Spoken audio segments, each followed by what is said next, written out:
Everyone, Anju miss ആണ്. നമ്മുടെ 9ാം ക്ലാസ്സിലെ ഫിസിക്സിലെ റിഫ്രാക്ഷൻ ഓഫ് ലൈറ്റ്, പ്രകാശത്തിന്റെ അപവർത്തനം എന്ന് പറഞ്ഞ ചാപ്റ്ററിലെ ഇമ്പോർട്ടന്റ് ആയിട്ടുള്ള കുറച്ച് ക്വസ്റ്റ്യൻസ് ആണ് ചെയ്യാൻ പോകുന്നത്. അപ്പൊ മക്കൾ എന്ത് ചെയ്യുക, വീഡിയോ പോസ് ചെയ്തിട്ട് ഓരോ ക്വസ്റ്റ്യനും കാണുമ്പോൾ ആൻസർ സ്വയം ചെയ്യാൻ പറ്റുന്നുണ്ടോ എന്ന് ട്രൈ ചെയ്യുക. Okay, ready? ഫസ്റ്റ് ക്വസ്റ്റ്യൻ നോക്കാം. Observe the ray diagram showing refraction of light ray from medium 1 to medium 2 and answer the question based on it. Okay, ഒരു ഫിഗർ തന്നിട്ടുണ്ട്. ഒരു പ്രകാശരശ്മി മാധ്യമം എയിൽ നിന്നും ബിയിലേക്ക് കടക്കുമ്പോൾ സംഭവിക്കുന്ന അപവർത്തനത്തിന്റെ രേഖാചിത്രം ശ്രദ്ധിച്ച് ചോദ്യങ്ങൾക്ക് ഉത്തരം എഴുതുക. ഓക്കെ, മീഡിയം 1 മീഡിയം 2ലേക്ക് കടക്കുമ്പോൾ ഈ ഒരു ഫിഗർ നന്നായിട്ട് ശ്രദ്ധിക്കാം. Okay, ready? ഫസ്റ്റ് ക്വസ്റ്റ്യൻ നോക്കാം. When light undergoes refraction, identify and write the angle of incidence and the angle of refraction from the given diagram. Okay, angle of incidence ഉം അതുപോലെ തന്നെ angle of refraction ഉം given diagramത്തിൽ നിന്ന് നമ്മളോട് identify ചെയ്യാനാണ് പറഞ്ഞിരിക്കുന്നത്. പ്രകാശത്തിന് അപവർത്തനം സംഭവിക്കുമ്പോഴുള്ള പതനകോൺ, അപവർത്തന കോൺ എന്നിവ കണ്ടെത്തി എഴുതുക. അപ്പൊ ആദ്യം നോക്കുക, ഫിഗർ നന്നായിട്ട് നോക്കുക. ഇവിടെ നോക്കിയ ലൈറ്റ് ഇതാ ഇവിടുന്ന് ഒബ്ലീക്ലി ചെരിഞ്ഞാണ് പതിക്കുന്നത്, അല്ലെ? ചെരിഞ്ഞു പതിക്കുന്നു, അതുകൊണ്ട് തന്നെ അതിന് റിഫ്രാക്ഷൻ സംഭവിക്കുന്നുണ്ട്. അപ്പൊ മക്കളെ മനസ്സിലാക്കേണ്ട കാര്യം, ഇവിടെ നോക്കിയേ, ഇവിടെയാണ് ഇതിനെ നമ്മൾ എന്ത് പറയാം, ഇൻസിഡന്റ് റേ എന്ന് പറയുന്നത്. ഈ ഒരു കാര്യം പഠിച്ചു വെക്കണം കേട്ടോ. ഇൻസിഡന്റ് റേ എന്നാണ് നമ്മൾ ഇതിനെ പറയുന്നത്. ഇൻസിഡന്റ് റേ അഥവാ പതനരശ്മി എന്ന് പറയും. Okay, incident ray. ഓക്കെ, ഇപ്പം തന്നെ മിസ്സിന്റെ കൂടെ പഠിച്ചു പോയിക്കോളൂ. ഇതിനെന്ത് പറയും? പതനരശ്മി. അതല്ല ചോദ്യം വരുന്നത്. ഓക്കെ, പതനരശ്മി എന്ന് പറയും. ഇനി ഇവിടെ നോക്കി, ഇവിടെ റിഫ്രാക്ഷൻ സംഭവിക്കുന്നു, അല്ലെ? അതിനെന്ത് ചെയ്യുന്നു? ഒബ്ലീക്ലി ചെരിഞ്ഞ് പതിക്കുന്ന സമയത്ത് അതിന് എന്ത് ചെയ്യുന്നുണ്ട്? റിഫ്രാക്ഷൻ സംഭവിക്കുന്നുണ്ട്. ഇതിനെയാണ് നമ്മൾ എന്ത് പറയുന്നത്? റിഫ്രാക്റ്റഡ് റേ എന്ന് പറയുന്നത്. Refracted ray. Okay, refracted ray എന്ന് പറയുന്നു. അപവർത്തന രശ്മി എന്ന് നമ്മൾ ഇതിനെ പറയുന്നു. ഇനി നമ്മളോട് ചോദിച്ചിരിക്കുന്നത് പതന കോൺ, അപവർത്തന കോൺ എന്നിവ എഴുതാനാണ് പറഞ്ഞിരിക്കുന്നത്. എന്താണ് പറഞ്ഞിരിക്കുന്നത്? ആംഗിൾ ഓഫ് ഇൻസിഡൻസും അതുപോലെ തന്നെ ആംഗിൾ ഓഫ് റിഫ്രാക്ഷനും. അപ്പൊ ഇവിടെ തന്നിരിക്കുന്ന കാര്യം നോക്കി, ഇവിടെ ഈ ഒരു ആംഗിളും ഈ രണ്ട് ആംഗിളും തന്നിട്ടുണ്ട്. അപ്പൊ ആദ്യം നമ്മൾ അറിയണം ആംഗിൾ ഓഫ് ഇൻസിഡൻസും ആംഗിൾ ഓഫ് റിഫ്രാക്ഷനും ഏതാണെന്ന്. ഇവിടെ നോക്കിയേ, ഇതാണ് നമ്മളുടെ ഇൻസിഡന്റ് റേ. ഇൻസിഡന്റ് റേയും ഇവിടെ ഒരു ഇമാജിനറി ലൈൻ ഉണ്ടല്ലോ, ലംബം അല്ലെങ്കിൽ നോർമൽ എന്നൊക്കെ നമ്മൾ പറയും. ഈ ഇൻസിഡന്റ് റേയും അതുപോലെ തന്നെ ഈ ലംബത്തിനും ഇടയ്ക്കുള്ള ഈ ഒരു കോണിനെയാണ് നമ്മൾ എന്ത് പറയുന്നത്? ഈ ഒരു ആംഗിളിനെയാണ് നമ്മൾ ഇൻസിഡന്റ്, ആംഗിൾ ഓഫ് ഇൻസിഡൻസ് എന്ന് പറയുന്നത്. എന്ത് പറയുന്നത്? ആംഗിൾ ഓഫ് ഇൻസിഡൻസ് എന്ന് പറയുന്നത്. ഓക്കെ, അതാദ്യം മനസ്സിലാക്കണം കേട്ടോ. ഇതിനെയാണ് നമ്മൾ എന്ത് പറയുന്നത്? ആംഗിൾ ഓഫ് ഇൻസിഡൻസ് അഥവാ എന്ത് പറയും? എന്താണ് പറയുന്നത്? പതന കോൺ എന്ന് പറയും. പതന കോൺ. Okay, clear? ഇനി അപ്പൊ ആംഗിൾ ഓഫ് റിഫ്രാക്ഷൻ ഏതായിരിക്കും? നോക്കിയേ, എവിടെയാണ് റിഫ്രാക്ഷൻ സംഭവിക്കുന്നതാ? ഇവിടെ റിഫ്രാക്ഷൻ സംഭവിക്കുന്നു. ഇവിടെ നോക്കിയേ, ഈ റിഫ്രാക്റ്റഡ് റേയും അതുപോലെ തന്നെ ഇതാ ഈ നോർമലിനും ഇടയ്ക്കുള്ള ഈ ഒരു ആംഗിൾ ഇല്ലേ, ഇതിനെയാണ് നമ്മൾ ആംഗിൾ ഓഫ് റിഫ്രാക്ഷൻ അഥവാ അപവർത്തന കോൺ എന്ന് പറയുന്നത്. എന്ത് പറയുന്നത്? അപവർത്തന കോൺ. അപ്പൊ നമുക്ക് ആംഗിൾ ഓഫ് ഇൻസിഡൻസ് ഓൾറെഡി തന്നിട്ടുണ്ട്. എത്രയാണ് ആംഗിൾ ഓഫ് ഇൻസിഡൻസ് വരുന്നത്? ആംഗിൾ ഓഫ് ഇൻസിഡൻസ് അല്ല, ആംഗിൾ ഓഫ് റിഫ്രാക്ഷൻ നമുക്ക് തന്നിട്ടുണ്ട്, അല്ലെ? ആംഗിൾ ഓഫ് റിഫ്രാക്ഷൻ ഈസി ആയിട്ട് നമുക്ക് കണ്ടുപിടിക്കാൻ പറ്റും. എത്രയാണ് ആംഗിൾ ഓഫ് റിഫ്രാക്ഷൻ വരുന്നത്? യെസ്, 40 ഡിഗ്രി ആണെന്ന് തന്നിട്ടുണ്ട്. എത്രയാണ് തന്നിരിക്കുന്നത്? 40 ഡിഗ്രിയാണ് ഓൾറെഡി തന്നിട്ടുണ്ട്. പക്ഷേ ആംഗിൾ ഓഫ് ഇൻസിഡൻസ് തന്നിട്ടുണ്ടോ? നമ്മുടെ ഇൻസിഡന്റ് കോൺ തന്നിട്ടുണ്ടോ? ഇല്ല. ആകെ ഇവിടെ ഈ ഒരു ആംഗിൾ തന്നിട്ടുണ്ട്, അത് 30 ഡിഗ്രി ആണെന്ന് തന്നിട്ടുണ്ട്, 30 ഡിഗ്രി ആണെന്ന് തന്നിട്ടുണ്ട്. ഇനി പതന കോൺ കണ്ടുപിടിക്കണം. അപ്പൊ മക്കളെ നിങ്ങൾ മനസ്സിലാക്കേണ്ടത്, ഈ ഒരു ആംഗിൾ ഇല്ലേ, ഈ ഒരു നമ്മളുടെ ഈ ഒരു സെപ്പറേഷൻ അല്ലെ, ഒരു മീഡിയത്തിൽ നിന്ന് മറ്റൊരു മീഡിയത്തിലേക്ക് കിടക്കുന്ന ആ ഒരു സർഫസ് ഓഫ് സെപ്പറേഷൻ ഇല്ലേ, ഇതും ഈ നോർമലും ഈ ലംബവും തമ്മിലുള്ള ആംഗിൾ എന്ന് പറയുന്നത് 90 ഡിഗ്രി ആണ്. ഇത് എത്രയാണ്? 90 ഡിഗ്രി ആണെന്നുള്ളത് മനസ്സിലാക്കി വെക്കാം. ഓക്കെ, ഇവിടെ തന്നെ ഞാൻ അതൊന്ന് വരച്ചു തരാം. ഇതെത്രയാണ്? 90 ഡിഗ്രി ആണ്. അപ്പൊ ഇവിടെ 30 ഡിഗ്രി തന്നിട്ടുണ്ട്. അപ്പൊ ഇവിടെ ബാക്കി എത്രയായിരിക്കും? യെസ്, 90 ഡിഗ്രി മൈനസ് 30 ഡിഗ്രി ചെയ്ത് കഴിഞ്ഞാൽ എന്താണ് ആൻസർ വരിക? 30 പോയി കഴിഞ്ഞാൽ 60 ഡിഗ്രി ആണ് വരിക. അപ്പൊ ആംഗിൾ ഓഫ് ഇൻസിഡൻസ് എത്രയാ വരിക? 60 ഡിഗ്രി ആണ് വരിക. 60 ഡിഗ്രി ആണ് പതന കോൺ വരുന്നത്. ഓക്കെ, അപവർത്തന കോൺ എത്രയാ വരുന്നത്? 40 ഡിഗ്രി ആണ്. ക്ലിയർ ആണല്ലോ? ഇനി അതിന്റെ സെക്കൻഡ് ക്വസ്റ്റ്യൻ നോക്കിക്കോളൂ. It is possible to see the sun even before it actually reaches the reaches the eastern horizon in the morning, what would be the reason? Explain in detail. എന്താണ് പറഞ്ഞിരിക്കുന്നത്? രാവിലെ കിഴക്കൻ ചക്രവാളത്തിൽ എത്തുന്നതിന് അല്പം മുമ്പ് സൂര്യനെ നമുക്ക് കാണാൻ കഴിയും. എന്തായിരിക്കും കാരണം? വിശദമാക്കുക. അപ്പൊ മക്കളെ, നമുക്കറിയാം നമ്മളെ സൂര്യൻ രാവിലെ ഉദിക്കുന്നതായിക്കോട്ടെ അസ്തമിക്കുന്നതായിക്കോട്ടെ, നമ്മൾ ഉദിച്ചു കഴിയുന്നത്, അതായത് സൂര്യൻ ഹൊറൈസന്റെ മുകളിൽ നിന്ന് ഹൊറൈസണിലേക്ക്, ഇവിടെ ഹൊറൈസണിലേക്ക് അങ്ങോട്ട് എത്തുന്നതിന് മുന്നേ, ഉദിക്കുന്നതിന് മുന്നേ നമ്മൾ സൂര്യനെ കാണുന്നുണ്ട്, അല്ലെങ്കിൽ അസ്തമിച്ച് കഴിഞ്ഞിട്ട് നമ്മൾ സൂര്യനെ കാണുന്നുണ്ട്. അതിന്റെ റീസൺ എന്താണെന്നാണ്, എന്താണ്? അറ്റ്മോസ്ഫെറിക് റിഫ്രാക്ഷൻ ആണ് നിങ്ങൾ അതിന്റെ ആൻസർ ആയിട്ട് എഴുതേണ്ടത്. എന്താണ് reason? Atmospheric refraction. Okay, atmospheric refraction അന്തരീക്ഷത്തിന്റെ അപവർത്തനാണ്. കാരണം എന്താണ്? നമുക്കറിയാം നമ്മളുടെ അറ്റ്മോസ്ഫിയറിൽ എയർ ഉണ്ട്, പക്ഷെ അതിവിടെ ടെമ്പറേച്ചറും പ്രഷറിലും ഒക്കെ ഉള്ള ഡിഫറൻസ് ഉള്ളത് കൊണ്ട് തന്നെ അവിടെ റിഫ്രാക്റ്റീവ് ഇൻഡെക്സിലും അല്ലെങ്കിൽ ഒപ്റ്റിക്കൽ ഡെൻസിറ്റിയിലും ഒക്കെ എന്താണ്, ചെറിയ ചെറിയ ചേഞ്ചസ് വരുന്നുണ്ട്. അപ്പൊ ലൈറ്റ് എന്ത് ചെയ്യും? ബെൻഡ് ചെയ്താണ് പോകുന്നത്. ലൈറ്റ് എന്ത് ചെയ്യാണ്? ബെൻഡ് ചെയ്യുന്നുണ്ട്. റിഫ്രാക്റ്റീവ് ഇൻഡെക്സ് ഡിഫറെന്റ് ചെറിയ ചെറിയ രീതിയിൽ വ്യത്യാസം വരുന്നത് കൊണ്ട് തന്നെ അവിടെ ലൈറ്റ് ഇങ്ങനെ പോകുന്ന സമയത്ത് ലൈറ്റ് ബെൻഡ് ചെയ്തിട്ടാണ് നമ്മളുടെ കണ്ണിലേക്ക് എത്തുന്നത്. അവിടെ നിന്ന് നമ്മൾ നോക്കുകയാണെങ്കിൽ, നോക്കിയേ, നമ്മളുടെ കണ്ണിലേക്ക് ലൈറ്റ് ഇങ്ങനെ ബെൻഡ് ചെയ്താണ് എത്തുന്നത്. അപ്പൊ നമ്മൾ നോക്കുമ്പോൾ അപ്പാരന്റ് പൊസിഷൻ, സൂര്യൻ ഇതാ ഇവിടെ ഉള്ളതായിട്ടാണ് കാണുന്നത്. അതായത് സൂര്യൻ ഉദിക്കുന്നതിന് മുന്നേ, ഹൊറൈസണിൽ എത്തുന്നതിന് മുന്നേ തന്നെ നമ്മൾ എന്ത് ചെയ്യാണ്? സൂര്യൻ ഇതാ ഇവിടെ നമ്മൾ കാണും. റീസൺ എന്താണ്? അറ്റ്മോസ്ഫെറിക് റിഫ്രാക്ഷൻ ആണ്, അന്തരീക്ഷത്തിലെ അപവർത്തനാണ്. അവിടെ എന്താണ്? റിഫ്രാക്റ്റീവ് ഇൻഡെക്സിലൊക്കെ ചെറിയ ചെറിയ ചേഞ്ചസ് വരുന്നത് കൊണ്ട്, ഒപ്റ്റിക്കൽ ഡെൻസിറ്റിയിലൊക്കെ ചെറിയ ചെറിയ ചേഞ്ചസ് വരുന്നത് കൊണ്ട് തന്നെ ലൈറ്റ് ബെൻഡ് ചെയ്താണ് നമ്മളുടെ ഐയിലേക്ക് എത്തുന്നത് എന്നുള്ളത് മനസ്സിലാക്കി വെക്കാം. Okay, clear? അടുത്ത ക്വസ്റ്റ്യനിലേക്ക് പോവാം. The refractive index of A diamond is 2.4. Okay, എന്ത് തന്നിട്ടുണ്ട്? വജ്രത്തിന്റെ അപവർത്തനാങ്കം തന്നിട്ടുണ്ട് 2.4 ആണ്. N ആണ് തന്നിരിക്കുന്നത്. നമുക്ക് എന്ത് തന്നിട്ടുണ്ട്? N തന്നിട്ടുണ്ട് 2.4. ഇനി ഇതിന്റെ സബ് ക്വസ്റ്റ്യൻസ് നോക്കാം. What is mean by refractive index? അപവർത്തനാങ്കം എന്നാൽ എന്ത്? അപ്പൊ റിഫ്രാക്റ്റീവ് ഇൻഡെക്സ് എന്താണെന്ന് മനസ്സിലാക്കി വെക്കുക. റിഫ്രാക്റ്റീവ് ഇൻഡെക്സ് എന്ന് പറഞ്ഞു കഴിഞ്ഞാൽ ഒരു റേഷ്യോ ആണ്. ആര് തമ്മിലുള്ള? Speed of light in the വാക്വത്തിലുള്ള സ്പീഡ് ഓഫ് ലൈറ്റിന്റെയും അതുപോലെ തന്നെ ഏത് മീഡിയത്തിലാണോ ആ മീഡിയത്തിലുള്ള ലൈറ്റിന്റെ സ്പീഡിന്റെയും ഒരു റേഷ്യോനെയാണ് നമ്മൾ എന്ത് പറയുന്നത്? റിഫ്രാക്റ്റീവ് ഇൻഡെക്സ് എന്ന് പറയുന്നത്. അപ്പൊ റിഫ്രാക്റ്റീവ് ഇൻഡെക്സ് എന്താണെന്ന് എഴുതി കൊടുത്താൽ മതി. Refractive index of a medium is the ratio of the speed of light in vacuum to the speed of light in the medium. Okay, അതിനെയാണ് നമ്മൾ റിഫ്രാക്റ്റീവ് ഇൻഡെക്സ് എന്ന് പറയുന്നത്. അപവർത്തനാങ്കം എന്ന് പറഞ്ഞു കഴിഞ്ഞാൽ പ്രകാശത്തിന്റെ ശൂന്യതയിലെ വേഗവും ഒരു മാധ്യമത്തിലെ വേഗവും തമ്മിലുള്ള അനുപാത സംഖ്യയാണ് ആ മാധ്യമത്തിന്റെ അപവർത്തനാങ്കം. അപ്പൊ അത് എഴുതി കഴിഞ്ഞാൽ കിട്ടി, ഒരു മാർക്ക് കിട്ടി. ഇനി അടുത്ത ക്വസ്റ്റ്യൻ നോക്കിക്കോളൂ. അതിന്റെ ബി പാർട്ട് നോക്കാം.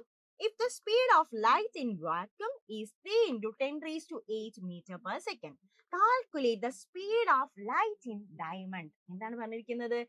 ഡയമണ്ടിലൂടെയുള്ള സ്പീഡ് ഓഫ് ലൈറ്റ് കാൽക്കുലേറ്റ് ചെയ്യാനാണ് പറഞ്ഞിരിക്കുന്നത്. ശൂന്യതയിലൂടെയുള്ള പ്രകാശവേഗം 3 into 10 raised to 8 meter per second ആണെങ്കിൽ വജ്രത്തിലൂടെയുള്ള പ്രകാശവേഗം കണക്കാക്കാനാണ് പറഞ്ഞിരിക്കുന്നത്. അപ്പൊ നമുക്ക് തന്നിരിക്കുന്ന കാര്യമൊക്കെ നമ്മൾ ആദ്യം എന്ത് ചെയ്യാം? റൈറ്റ് സൈഡിൽ എടുത്തെഴുതുക. നമുക്ക് തന്നിട്ടുണ്ട് already refractive index of diamond നമുക്ക് തന്നിട്ടുണ്ട്. ദാറ്റ് ഈസ് N എന്ന് പറഞ്ഞാൽ സ്മോൾ ലെറ്റർ N കൊണ്ടാണ് നമ്മൾ ഡിനോട്ട് ചെയ്യുന്നത്. 2.4 ആണ്. ഒരു കാര്യം ഓർമ്മിപ്പിക്കട്ടെ, റിഫ്രാക്റ്റീവ് ഇൻഡെക്സിന് യൂണിറ്റ് ഇല്ല കേട്ടോ. ഓക്കെ, ഇനി നമുക്ക് തന്നിരിക്കുന്ന എന്താണ്? C തന്നിട്ടുണ്ട്. C എത്രയാണ്? ശൂന്യതയിലൂടെയുള്ള പ്രകാശവേഗം C നമുക്ക് തന്നിട്ടുണ്ട് 3 into 10 raised to 8 meter per second ആണ്. ഇനി നമുക്കൊരു ഇക്വേഷൻ അറിയാം. N is equal to C by V എന്ന് പറഞ്ഞിട്ടുള്ള ഒരു ഇക്വേഷൻ അറിയാം. ഇവിടെ നമുക്ക് ആരെയൊക്കെ കിട്ടി? N ഉണ്ട്, C ഉണ്ട്. നമ്മളോട് പറഞ്ഞിരിക്കുന്നത് V കാണാനാണ് പറഞ്ഞിരിക്കുന്നത്. V എന്ന് പറഞ്ഞു കഴിഞ്ഞാൽ എന്താണ്? Speed of light in that medium ആണ് അല്ലെ? ഏത് മീഡിയത്തിലൂടെയാണ്? വജ്രത്തിലൂടെയുള്ള പ്രകാശവേഗം V ആണ് കാണേണ്ടത്. അപ്പൊ V കാണാൻ ഈസി ആയിട്ട് കാണാം. C by N ചെയ്താൽ മതിയല്ലോ. C by N ചെയ്ത് കഴിഞ്ഞാൽ നമുക്ക് എന്ത് കിട്ടി? C by N ചെയ്ത് കഴിഞ്ഞാൽ പ്രകാശവേഗം കിട്ടി. ഓക്കെ, അപ്പം കാണാം V is equal to C നമുക്കറിയാം 3 into 10 raised to 8 meter per second. Okay, ഇനി നമുക്ക് N തന്നിട്ടുണ്ട് 2.4 ആണ്. ഓക്കെ, അപ്പൊ 3 by 2.4 ചെയ്ത് കഴിഞ്ഞാൽ എന്ത് കിട്ടും? 1.25 into 10 raised to 8 meter per second എന്ന് കിട്ടും. ഇതാണ് വജ്രത്തിലൂടെയുള്ള പ്രകാശവേഗം എന്ന് പറയുന്നത്. അപ്പൊ നമുക്ക് അടുത്ത മാർക്കും കൂടെ കിട്ടി. അപ്പൊ ഇതിന്റെ കൂടെ നിങ്ങൾ പഠിച്ചു വെക്കേണ്ട കാര്യം, ഈ ഒരു ഇക്വേഷൻ പഠിച്ചു വെക്കണം. ഇമ്പോർട്ടന്റ് ആണ്. ഇത് ബേസ് ചെയ്തുകൊണ്ട് ഒരു ക്വസ്റ്റ്യൻ ഉറപ്പായിട്ട് വരും. ചിലപ്പോൾ ഈ ക്വസ്റ്റ്യൻ തന്നെ വരാം, അല്ലെങ്കിൽ വേറെ ഏതെങ്കിലും മീഡിയത്തിന്റെ വരാം. അപ്പൊ റിഫ്രാക്റ്റീവ് ഇൻഡെക്സ് അപവർത്തനാങ്കം കാണാനുള്ള ഇക്വേഷൻ പഠിച്ചു വെക്കുക. The speed of light in vacuum, അതായത് ശൂന്യതയിലൂടെയുള്ള പ്രകാശവേഗം ഡിവൈഡഡ് ബൈ മാധ്യമത്തിലൂടെയുള്ള പ്രകാശവേഗം. Speed of light in vacuum divided by the speed of light in the medium. n is equal to c by v എന്ന് പറയുന്ന ഈ ഒരു ഇക്വേഷൻ ഓർത്ത് വെച്ചാൽ മതി. n is equal to c by v. അതുപോലെ ഇമ്പോർട്ടന്റ് ആയിട്ട് നിങ്ങൾ പഠിച്ചു വെക്കുക, c is equal to 3 into 10 raised to 8 meter per second ആണെന്നുള്ളത് പഠിച്ചു വെക്കുക. c എന്തായാലും പഠിച്ചു വെക്കുക, 3 into 10 raised to 8 meter per second ആണ്. ഓക്കെ, ക്ലിയർ ആണല്ലോ? ക്ലിയർ അല്ലേ? അങ്ങനെയാണ് അടുത്ത ക്വസ്റ്റ്യനിലേക്ക് പോവാം. കംപ്ലീറ്റ് ദ ഓക്കെ, പ്രകാശപാത വരച്ച് ചിത്രങ്ങൾ പൂർത്തിയാക്കാനാണ് പറഞ്ഞിരിക്കുന്നത്. അപ്പൊ നിങ്ങൾ ഇവിടെ നോക്കിയേ, ഇവിടെ ഗ്ലാസിൽ നിന്നും ഫസ്റ്റ് ഫിഗർ നോക്കാം. എ ഫിഗർ ആണ് നോക്കുന്നത്. ഇവിടെ ഗ്ലാസിൽ നിന്നും എന്ത് ചെയ്യാണ്? ഗ്ലാസിൽ നിന്നും എങ്ങോട്ടാണ് പോകുന്നത്? എയറിലേക്കാണ്. എയറിലേക്ക് എന്ത് പോവാണ്? ലൈറ്റ് പോവാണ്. ചെരിഞ്ഞാണ് പതിക്കുന്നത്. ഓക്കെ, ചെരിഞ്ഞ് ഒബ്ലീക്ലി എന്താണ് പതിക്കുകയാണ്. അപ്പൊ നോക്കി, ഗ്ലാസിന്റെ റിഫ്രാക്റ്റീവ് ഇൻഡെക്സ് കൂടുതലാണ്. ആരെ അപേക്ഷിച്ച്? എയറിനെ അപേക്ഷിച്ച്. അപ്പോൾ എന്താണ് സംഭവിക്കുക? യെസ്, ഈ ഒരു റിഫ്രാക്റ്റീവ് ഇൻഡെക്സ് കൂടിയ മീഡിയത്തിൽ നിന്നും റിഫ്രാക്റ്റീവ് ഇൻഡെക്സ് കുറഞ്ഞ മീഡിയത്തിലേക്ക് ലൈറ്റ് ഒബ്ലീക്ലി പാസ് ചെയ്തു പോകുമ്പോൾ, ഒബ്ലീക്ലി ചെരിഞ്ഞ് പതിക്കുന്ന സമയത്ത് അത് എന്ത് ചെയ്യും? നോർമലിൽ നിന്നും ബെൻഡ് എവേ ചെയ്യും. എന്താണ് ചെയ്യുക? നോർമലിൽ നിന്നും ബെൻഡ് എവേ ചെയ്യും. അപ്പൊ എങ്ങനെ വരയ്ക്കാം? ബെൻഡ് എവേ ആണ് ചെയ്യുന്നത്. ഓക്കെ, ഇതിന് റിഫ്രാക്റ്റീവ് ഇൻഡെക്സ് കുറവാണ്. എയറിന് റിഫ്രാക്റ്റീവ് ഇൻഡെക്സ് കുറവാണ് ഗ്ലാസിനേക്കാളും. അത് ഓർത്ത് വെക്കണം കേട്ടോ. അപ്പൊ ഈ ഫിഗർ ക്ലിയർ ആയല്ലോ. ഇനി രണ്ടാമത്തെ ഫിഗറിലേക്ക് നോക്കാം. എയറിൽ നിന്നും എന്ത് ചെയ്യുന്നു? ലംബമായിട്ട്, പെർപെൻഡിക്കുലർ ആയിട്ട് മറ്റൊരു മീഡിയത്തിലേക്ക് ലൈറ്റ് കടക്കുകയാണ്. അപ്പൊ ലംബമായിട്ട് പെർപെൻഡിക്കുലർ ആയിട്ട് പതിക്കുന്ന സമയത്ത് അത് എങ്ങനെയാണ് കടന്നു പോവുക? യെസ്, ലംബമായിട്ട് നേരെ തന്നെയാണ് ഇങ്ങോട്ടും പോവുക, അടുത്ത മീഡിയത്തിലേക്കും പോവുക. നിങ്ങൾ നിർബന്ധമായിട്ട് പഠിച്ചു വെക്കേണ്ട ഒരു കാര്യമുണ്ട് ഇതിനകത്ത്. ആ റിഫ്രാക്റ്റീവ് ഇൻഡെക്സിന്റെ ഒരു ഓർഡർ നിങ്ങൾ പഠിച്ചു വെക്കുക. ഓക്കെ, എയറിന് ഈ കേസിൽ നോക്കിയേ, എയറിന്റെ കേസിൽ എന്താണ്? എയറിന് റിഫ്രാക്റ്റീവ് ഇൻഡെക്സ് കുറവാണ് ഗ്ലാസിനെ അപേക്ഷിച്ച്. ഓക്കെ, അതുപോലെ ഡയമണ്ടിന്റെ കേസിൽ എടുക്കുകയാണെങ്കിലോ, ഡയമണ്ടിന്റെ റിഫ്രാക്റ്റീവ് ഇൻഡെക്സ് കൂടുതലാണ്. ഓക്കെ, ആ ഒരു ഓർഡർ നിങ്ങൾ ഓർത്ത് വെക്കണം കേട്ടോ. ഓക്കെ, ഇനി അടുത്തൊരു ക്വസ്റ്റ്യനിലേക്ക് പോവാണ്. Observe the table. ഓക്കെ, ഈ ചിത്രം ടേബിൾ ഒബ്സർവ് ചെയ്തിട്ട് ഈ ക്വസ്റ്റ്യൻസ് ഉണ്ട്, 2 സബ് ക്വസ്റ്റ്യൻസ് ഉണ്ട്. ഈ 2 സബ് ക്വസ്റ്റ്യന്റെയും ആൻസർ ചെയ്യാനാണ് പറഞ്ഞിരിക്കുന്നത്. പട്ടിക നിരീക്ഷിക്കുക. നമുക്ക് മീഡിയവും റിഫ്രാക്റ്റീവ് ഇൻഡെക്സും തന്നിട്ടുണ്ട്, മാധ്യമവും അപവർത്തനാങ്കവും തന്നിട്ടുണ്ട്. അപ്പൊ നോക്കിക്കേ, വായുവിലൂടെയുള്ള അപവർത്തനാങ്കം തന്നിരിക്കുന്നു 1 ആണ്, റിഫ്രാക്റ്റീവ് ഇൻഡെക്സ് 1 ആണ്. ഗ്ലിസറിന്റെതും കെറോസിന്റെയും ഗ്ലാസിന്റെയും ഡയമണ്ടിന്റെയും ഒക്കെ റിഫ്രാക്റ്റീവ് ഇൻഡെക്സ് നോക്കാം. ഇനി ക്വസ്റ്റ്യനിലേക്ക് പോവാണ്. In which of the above medium light has maximum speed. Okay, ഈ തന്നിരിക്കുന്ന മീഡിയത്തില് ലൈറ്റിന് സ്പീഡ് കൂടുതൽ ഇവിടെയായിരിക്കും. ഓക്കെ, തന്നിരിക്കുന്ന മാധ്യമങ്ങളിൽ പ്രകാശവേഗം കൂടുതലുള്ളത് ഏതിലാണ്? നമുക്കറിയാം, റിഫ്രാക്റ്റീവ് ഇൻഡെക്സ് കൂടുമ്പോൾ, അതായത് n കൂടുമ്പോൾ സ്പീഡ് ഓഫ് ലൈറ്റ് എന്ത് സംഭവിക്കും? സ്പീഡ് ഓഫ് ലൈറ്റ് കുറയാണ് ചെയ്യുക. അപ്പൊ ഇവിടെ n താഴോട്ട് വരുമ്പോ എന്ത് ചെയ്യാണ് ചെയ്യുന്നത്? താഴേക്ക് പോകുന്ന സമയത്ത് n എന്ത് ചെയ്യുന്നുണ്ട്? കൂടി വരുന്നുണ്ട്. റിഫ്രാക്റ്റീവ് ഇൻഡെക്സ് കൂടി വരുന്നുണ്ട്. ഇവിടെ റിഫ്രാക്റ്റീവ് ഇൻഡെക്സ് കുറവുള്ളത് 1, ഇവിടെ എയറിനാണ്. അപ്പൊ നമ്മളോട് ചോദിച്ചിരിക്കുന്നത് ഏതിനാണ് മാക്സിമം സ്പീഡ് ഉള്ളത്?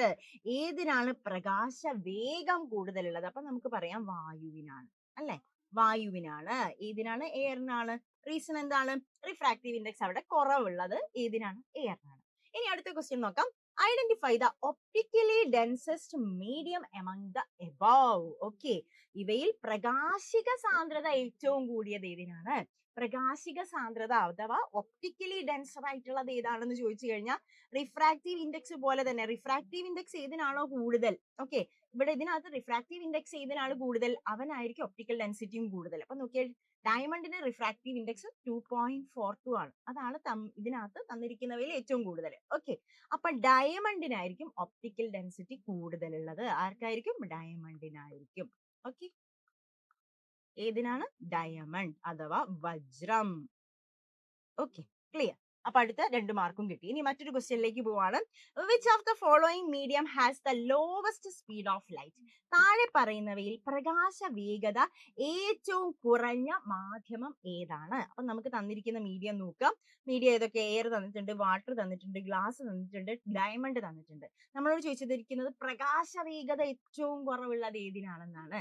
സ്പീഡ് ഓഫ് ലൈറ്റ് ഏറ്റവും കുറഞ്ഞിട്ടുള്ള മാധ്യമം. അപ്പൊ നമുക്കറിയാം റിഫ്രാക്റ്റീവ് ഇൻഡെക്സ് കൂടുതലുള്ളവന് സ്പീഡ് ഓഫ് ലൈറ്റ് കുറവാണ്. ഇവിടെ റിഫ്രാക്റ്റീവ് ഇൻഡെക്സ് ഏറ്റവും കൂടുതലുള്ളത് ഡയമണ്ട് ആണ്. ഡയമണ്ടിന് എന്താണ് റിഫ്രാക്റ്റീവ് ഇൻഡെക്സ് വളരെ കൂടുതലാണ്. അതുകൊണ്ട് തന്നെ അവന് ഡയമണ്ടിന് എന്താണ് പ്രകാശവേഗം സ്പീഡ് ഓഫ് ലൈറ്റ്, അതിലൂടെ ലൈറ്റ് പാസ് ചെയ്ത് പോകുമ്പോൾ അതിന്റെ സ്പീഡ് വളരെ കുറവായിരിക്കും. ഓക്കെ ആണോ? ഇനി മറ്റൊരു ക്വസ്റ്റ്യൻ നോക്കാം. അതിന് മുന്നേതാ ഈ ഒരു കാര്യം നിങ്ങൾ പഠിച്ചു വെക്കാം. മിസ് നേരത്തെ നിങ്ങളടുത്ത് പറഞ്ഞു സ്പീഡ് ഓഫ് ലൈറ്റും മീഡിയം വെച്ചിട്ട് നിങ്ങൾ പഠിച്ചു വെക്കുക. വായു, ജലം, ഗ്ലാസ്, വജ്രം.